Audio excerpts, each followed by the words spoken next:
பெரிய தமிழ் திரையுலகத்துக்கு கிடந்த ஒரு பெரிய சொக்கத்தங்க அவர். இளையராஜாவின் மோதங்கிற படத்துக்கு இவர் தான் எனக்கு டைரக்ட் பண்ணுற மாதிரி இருந்து அந்த படத்தை அவர் எதனால் அந்த படம் நழுவுச்சுங்கிறத இன்றைக்கி அவர் சொல்லி தான் எனக்கே தெரியுது. அவங்க டைரக்ஷன் நடிக்க வேண்டியது மிகப்பெரிய டைரக்டர். எளிமையாக சாதாரணமாக ஒரு படத்தை ஒரு ரஜினிகாந்தாக இருக்கட்டும், ஒரு கமலஹாசனாக இருக்கட்டும், யாராக இருக்கட்டும், 30 நாள் 35 நாளில் படத்தை முடிச்சிடுவார். அவ்வளோ ஆற்றல், அவ்வளோ அறிவு சாதாரணமாக. அப்படிப்பட்ட மிகப்பெரிய மகானவர். தமிழ் சினிமாவுக்கு கிடைச்ச ஒரு ஏபி நாகராஜன், ஒரு டிஆர் பந்துலு, இந்த வரிசையில் வரக்கூடிய ஒரு டைரக்டர் அவர். இன்றைக்கி அவர் பேசின பேச்சை பார்த்தீங்கன்னா, இந்த கலைஞர் ஐயாவை பற்றியும், அந்த ஐயா தமிழக முதல்வர் மாண்புமிகு ஐயா ஸ்டாலின் அவருடைய கஷ்டத்தையும் சொல்கிறப்போ, அடடா இதெல்லாம் இவங்கள மாதிரி ஆளுங்க முன்னால் கேட்கும்போது தான் நம்மளுக்கு மனசில் ரொம்ப பதியுது.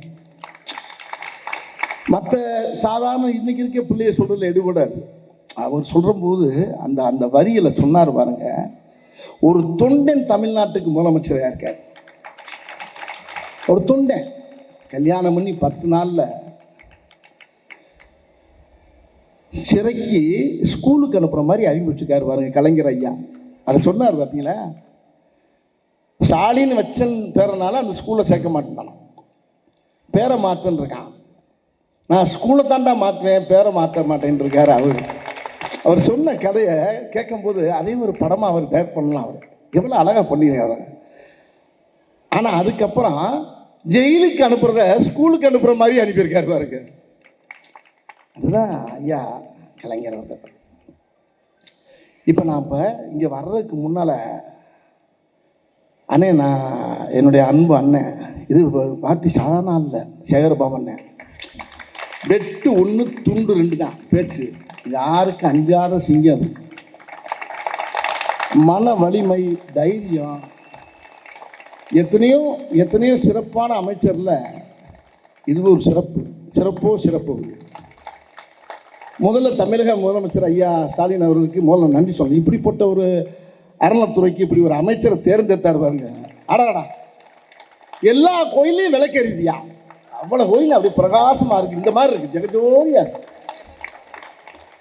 அவ்வளோ அழகாக அந்த ஒவ்வொரு கோயில்களையும் அவ்வளோ அழகாக அவர் எனக்கு கூட ஒரு பெரிய ஒரு விஷயம் பண்ணி கொடுத்தார். அது எனக்குன்னு சொல்ல முடியாது.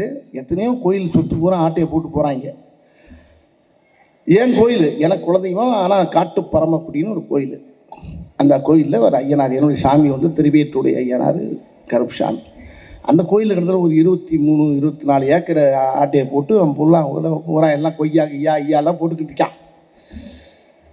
அந்த மேட்டரை சொன்னல, முதல்ல பேப்பரை கொடுப்ப இப்போ பாருப்பா கொஞ்ச நேரத்தில் அப்படின்னா, கொஞ்ச நேரத்தில் எப்படி முடியும் அப்படின்னு நான் ஒன்று ஊர்லேருந்து அந்த கோயில் பூசாரி பாக்கியராஜன் ஒருத்தர், அந்த ஊர் சொந்தக்காரர் முனிராஜன் ஒருத்தர், அந்த கோயில் அந்த ஊருக்கே பொறுப்பு, அந்த ஊர் கோயில் அது.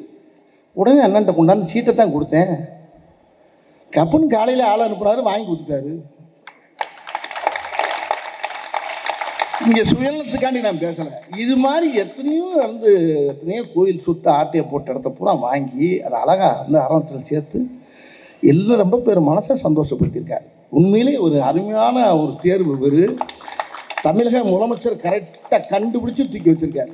இதுக்கு முன்னால் அறநிலைத்துறையெல்லாம் அதெல்லாம் இங்கே அப்படி இல்லை, ஸ்ட்ரெயிட்டாக தான்